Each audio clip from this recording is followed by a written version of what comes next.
Hello and welcome to the Notebook for the 2023 Australian Grand Prix. I'm just wondering if the weekend, they're doing a very good, very good version actually of, I can't think of what it is. Anyway, the city's cold and what's the song name? Round two, it's me, now you're gone. You want me to sing it? No, I know. I've got to get Blinded by the Lights. Yeah. Blinded by the Lights. Oh, blinded. I know it's the weekend. That's Blinded by the Lights. I always get that weird thing when you can't have the. Anyway, are we blinded by the lights? There you go. That was the reference I was trying to get.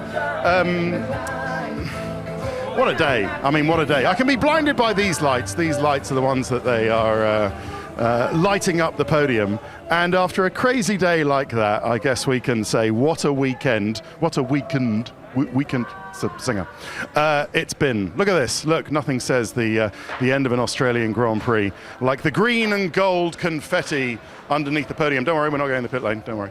And it was Max Verstappen first, Lewis Hamilton second, and Fernando Alonso third. It's kind of familiar, isn't it?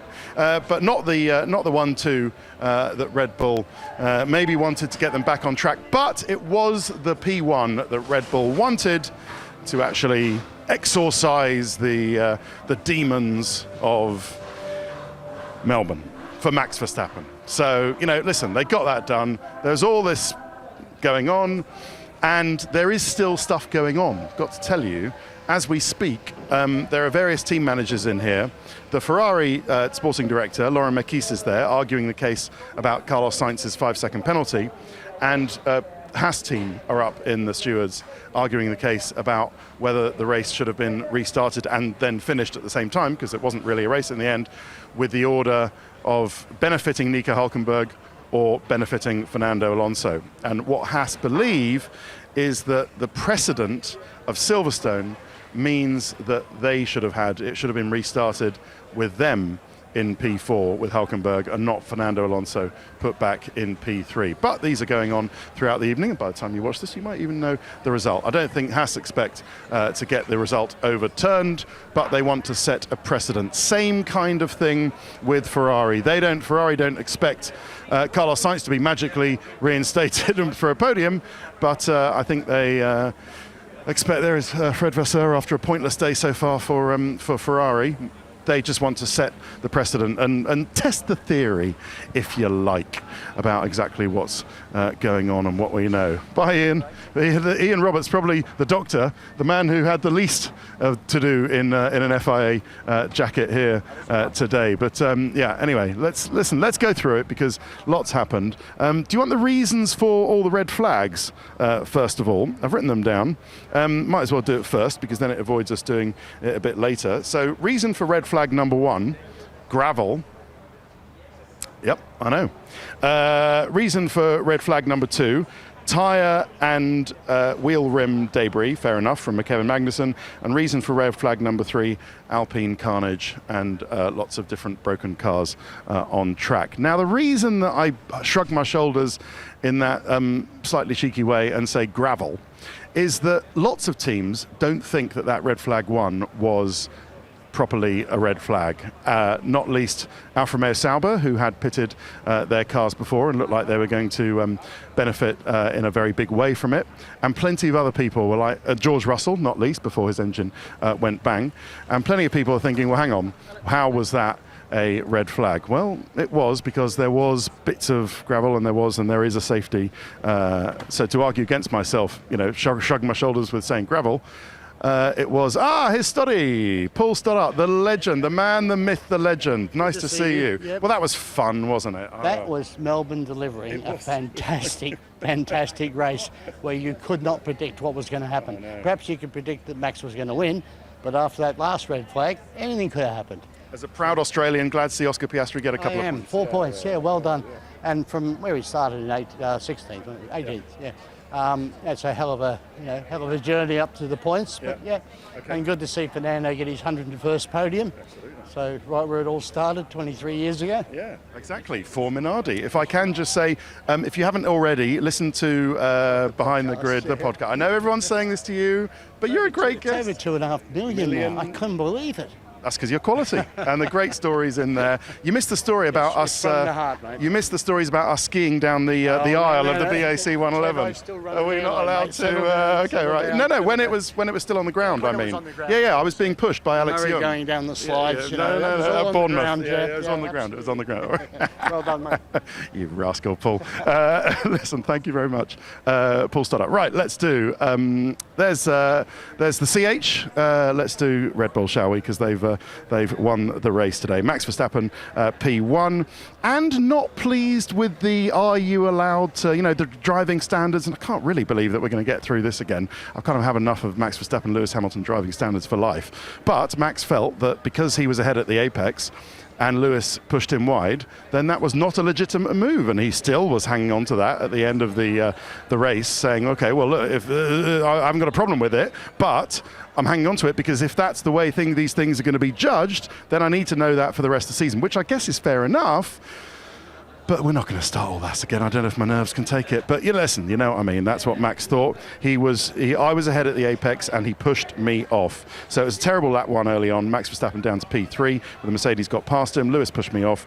But Max eventually breezed past Lewis Hamilton with the magic DRS.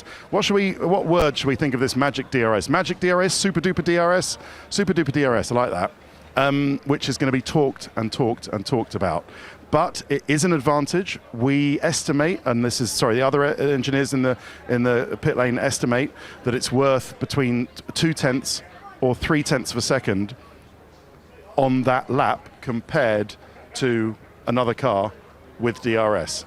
So this Red Bull Super Duper DRS is worth an awful lot. Now, when you consider that at some tracks, Red Bull's entire advantage is 0.2 or 0.3, that's quite a handy thing to have. I don't think it is their entire advantage. There's a great car. It's very aerodynamically efficient. It's engineered well, all the rest of it. But just think about that for a little bit.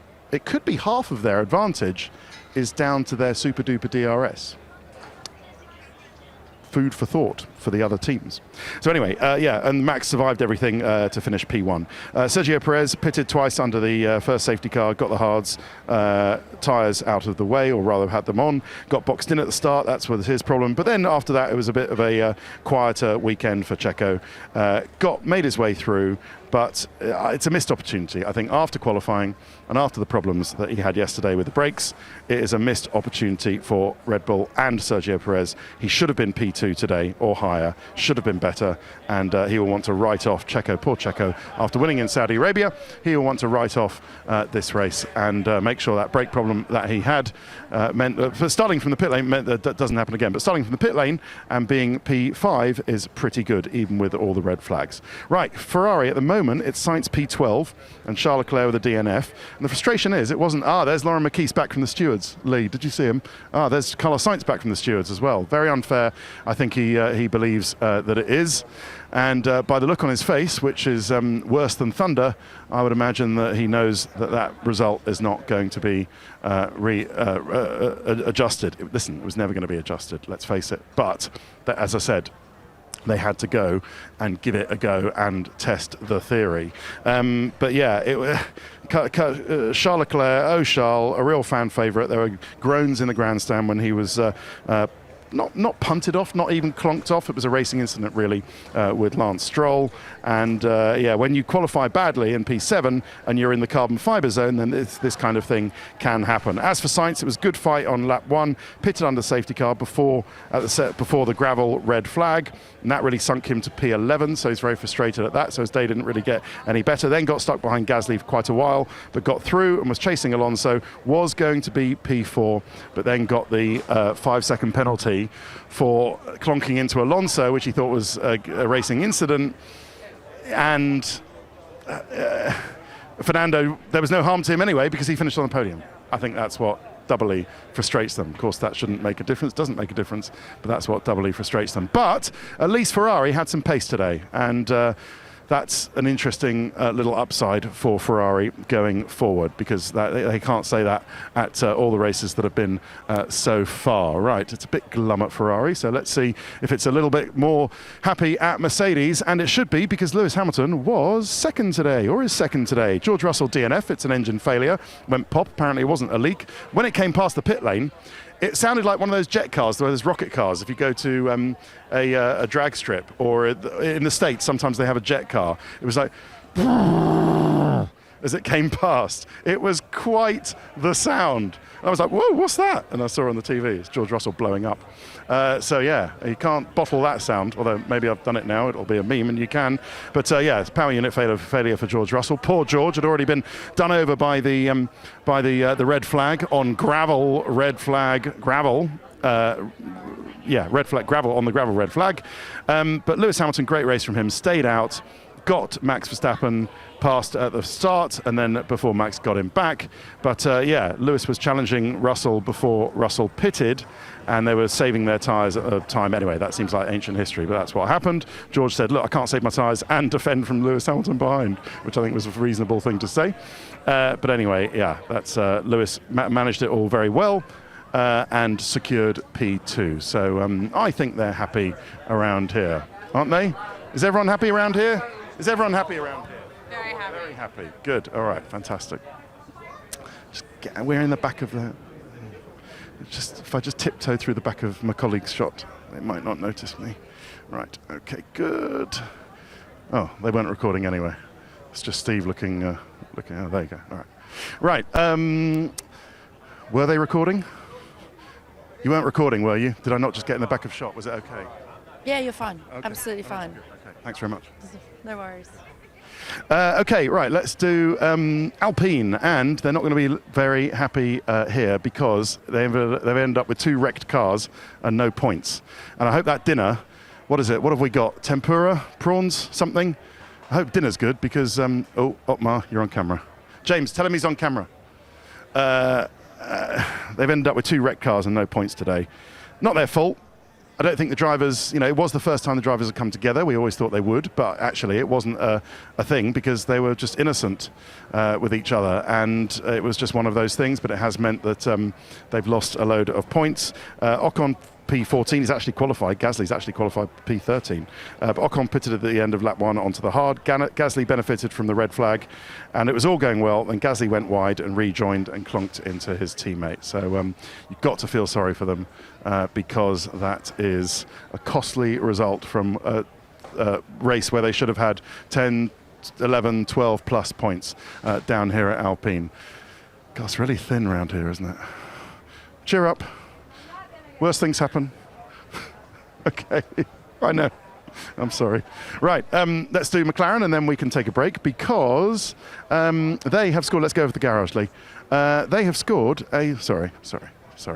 They have scored some points. In fact, their first points of the year. So well done, McLaren. They have scored 12 points, and that puts them straight into P5 in the Constructors' Championship. Lando Norris P6, Oscar Piastri P8. So I've got Woo Gravel here, so they were very much advantaged by the red flag for Gravel, both into 9th and 10th due to the free pit stop. Oscar Piastri lost out at the restart, dropped to P12, but then he got up to P11 after in head of Yuki, and Lando just really ran well, was really quick, did so well, and I'm still not sure that the boys did any pit stops. Alan, did the boys do any mid-race pit stops today, or was it all under red flag? One for who? Mid-race? Was it? I don't think they did.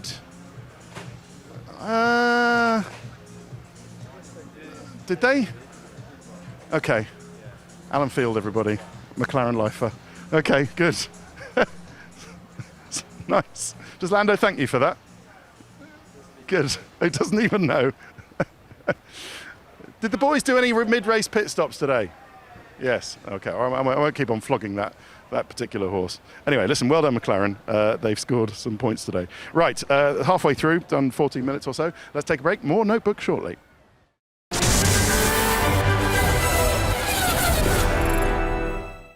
Hiya, welcome back to a marvellous, magnificent and slightly muddled Melbourne, where we've seen a very entertaining race, but with a similar result for Max Verstappen winning, Lewis Hamilton second and Fernando Alonso third. We'll get on to Aston Martin in a bit, but let me tell you the story tale of Alfa Romeo Sauber's race, because after pitting early on the first safety car, they could have been set for many, many points today. So they are frustrated at gravel race, red flag gravel. They don't really know why it happened, and it cost them a load of points, and they were always catching up from that point on. Sorry, I forgot to say, Valtteri Bottas P11, but Zhou Guanyu P9. So well done, Zhou Guanyu. He's got his, some points this season, and he has got 2 points. Both benefited from the gravel early on, but then lost out when there was a red flag. Would have been much more than it was. So yeah, never mind. It will be better luck next time, everybody here. Who have you found in there? No, it's just some guests, I see. Or have you found some annoyed-looking team members? Right, let's do Aston Martin, where Fernando Alonso has got his third podium in 3 races. And I think, knowing Alonso, even if he can score a podium, and he got a bit of luck today, well, a bit of luck. I mean, they'll say it wasn't luck, it was the correct interpretation of the rules, but maybe you could say it's a little bit of luck. Do we know that Haas, hello Scott, do we know that Haas are protesting? That's what I'm trying to find out as well. Okay, well, I think they are, but I don't think they expect to get anywhere. Thank you very much. No problem. Do you understand which line they have to get to get the order? Based on what happened at Silverstone as a precedent? It's meant to be that if you don't get to a sector, isn't it? You can't use the mini sectors or anything like that. Even Verstappen, I don't even think Verstappen had got to the first full sector. So yeah, I think the only firm position that Marco Mattiacci. the only firm position that they had that they could take it from happened to be that order. But I can understand why some people would take issue with that, because it's cost them a better result. So we don't expect Haas's result to be their protest to be upheld? I'd be very surprised. So would I. Do you remember Marco Mattiacci, or was he before your time? Scott Mitchell-Mount, by the way. I do, but maybe I don't recognise him. Has he got his sunglasses on? Yay, love it. It was a dark room where he gave that press conference when he had the sunglasses on. So yeah, okay, good. Thank you very much. So yeah, listen, that's the basis of Haas's protest. As I say, they want to test the theory, but I'm not sure that they're going to get there. And so for the while, Fernando Alonso stays P3 and Lance Stroll stays P4, and both benefited from the gravel red flag. Fernando Alonso challenged Max Verstappen in race 2, and then Fernando chased Lewis Hamilton, but he said it was difficult to get close. So you know how we were building it up and saying, you know, don't leave this one because Alonso might be able to get Hamilton. Actually, I think he probably wouldn't have been able to. Sorry to mislead you and build it up unnecessarily. But because Fernando was saying, look, it's just so difficult to get close. Listen, we don't know. He might have done, it might have been amazing, but that's not what happened in this day in history. So yeah, let's see what happens in the future. But for the moment, it looked like, well, it did. Hamilton had the legs of Fernando Alonso. Hamilton was motivated not to give up the P2, but it was a disastrous red flag too. Fernando Alonso spun, and Lance, but they got that reinstated, as I've already said. Solid race from Lance Stroll. Got stuck behind Gasly and the Sainz fight in the DRS train and couldn't get past, which is what delayed him in his total race time. But a very, very excellent, solid finish for Lance Stroll. P4, Haas, DNF for Kevin Magnussen with that spin. And at the moment, it's Hülkenberg P7. So Hülkenberg nearly hit the Alex Albon spin. That was scary, he said, P6. Kevin Magnussen lost out on the restart and restarted last. Hulk ran brilliantly and got past... he challenged, or rather Lando Norris challenged him and got P8, but then in the end Lando got past him with some stout defending from Nico Hülkenberg in the way that he does, which we love him for, but I don't know whether Lando was rolling his eyes and thinking, oh, not this again, or the stewards will say that was a bit naughty, but I'm not sure. But anyway, awesome, we'll see what happens. Kevin Magnussen spun and crashed, putting some wheel rim debris all over the track. AlphaTauri, and he got a point. Yuki Tsunoda has a point today, and I think that's AlphaTauri's first points of the season. Yuki restarted P8. Nick de Vries got clonked on the race start 2 by Ocon. Yuki struggled with the setup of the car, with the balance of the car. The engineer just said, this is what we have. I'm sorry about that. De Vries was struggling with the car for the whole of the race. After that clonk, saying the car is not right, he pitted. Yuki also pitted on the Magnussen safety car and lost out because of that. He would have been much further up. And finally, Williams. It's a DNF for Alex Albon. It's P16 for Logan Sargent. And Alex Albon absolutely gutted. It had been a great weekend. He was P6 when the rear let go and he spun it into the wall and out, whereas Logan Sargent pitted under the first safety car onto the hard tyre. Then he went to the medium. He said, this tyre is terrible, we have to get off it. And then he had some more fruity words on the radio when he said, this is so ooh. And they said, careful on the radio, Logan, we don't like that kind of words because it will get played out on the TV, which it didn't, but it did get played out on the radio feed, which is how I heard it. So there you go, another lesson for Logan in his Formula One debut. Well, listen, thank you very much for watching. We've had a great weekend in Melbourne. Thank you, Melbourne. It's been real. And we will see you in 4 weeks' time, yes, because of the cancellation of the Chinese Grand Prix in Shanghai, on the 28th, 29th and 30th of April in Baku, Azerbaijan. Max Verstappen, 2 wins out of 3. Red Bull, they've won all 3. Let's see what Baku brings. Bye-bye.